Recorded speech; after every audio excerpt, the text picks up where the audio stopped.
Hello everyone, today I'm going to show you how to set up price alerts on kucoin. I just tap on my kucoin account and officially logged in, and right over here I will just move in market section and choose any coin like this Bitcoin or Ethereum.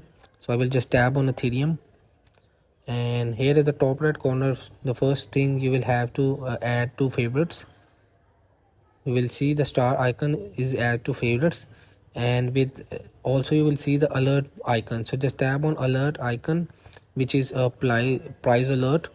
So here you can just enter the price which can hit it, and it will be a notification to you like 33.54 is a current price, but I will set 3500.